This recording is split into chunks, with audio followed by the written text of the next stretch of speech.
His official name is His Royal Highness Prince Chatrichalerm of Thailand. But in the world of film, he's known simply as Chatri.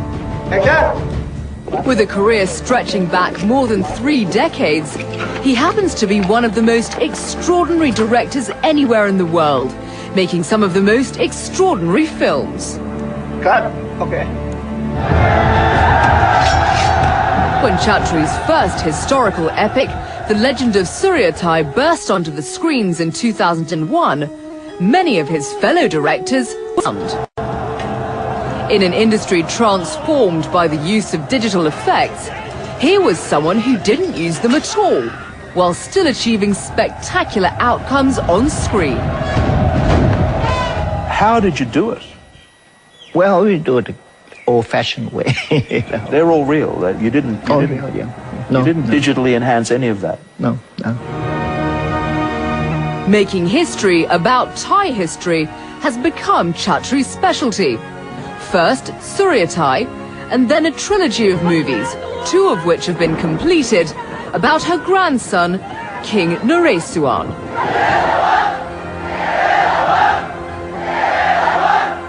But it's all a far cry from the prince's career as something of a rebel, willing to tackle sensitive subjects that made many Thais uncomfortable about themselves.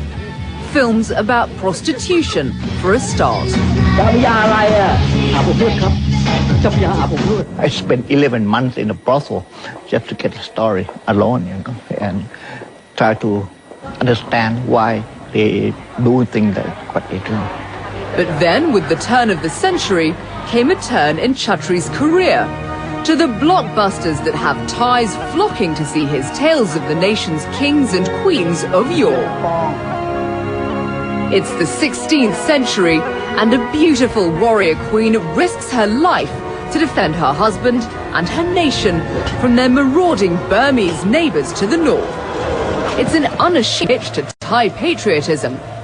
And with the present queen's encouragement, once Chatri had decided to accept the challenge of telling the story, the rest of his mission quickly fell into place. It's the Queen's project, so they let me use this army base as a set. The Thai army was persuaded to set aside more than 800 acres for Chatri to build a permanent set at Kanchanaburi, west of Bangkok. And they're extraordinary structures because a lot of the intricate artwork is done in polystyrene, isn't it? And rubber. Right. That's all plastic? Oh, the whole thing. So how did you get the technology to do this? From Beta. From Weta in New Zealand? Yeah. It's the technology we've already seen at Weta transplanted to the Thai countryside. Practically all the armor, everything is made out of material. It's lighter and it looks good. Through his good friend, the Australian director Baz Luhrmann, Prince Chatri was introduced to Weta's Richard Taylor, and they've been close collaborators ever since. Because New Zealand is like Thailand, we don't have that much money to making film, and they're very good at this sort of thing. Apart from being a shining example of regional cooperation in the industry, Weta's technical assistance has helped Prince Chatri take his movies to another level.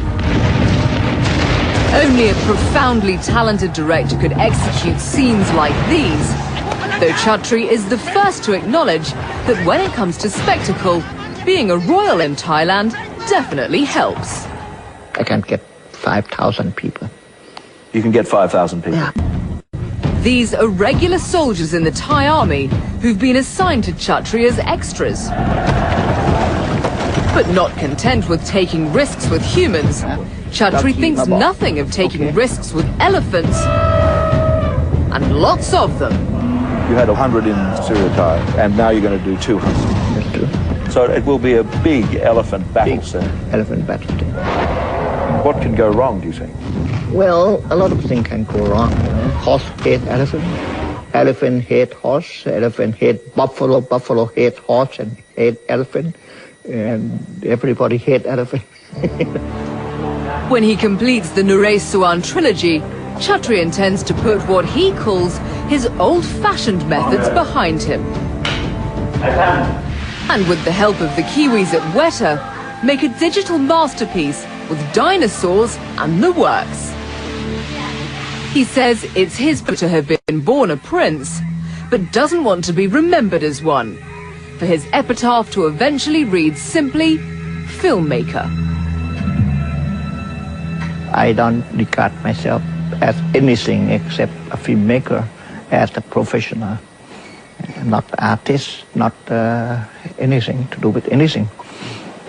You're just making movies? Just make movies. Telling stories? Telling the story. That is my thing. Coming up on Scene by Scene, the Australian filmmaker who swapped Bondi Beach for the wilds of the Pakistan-Afghan border.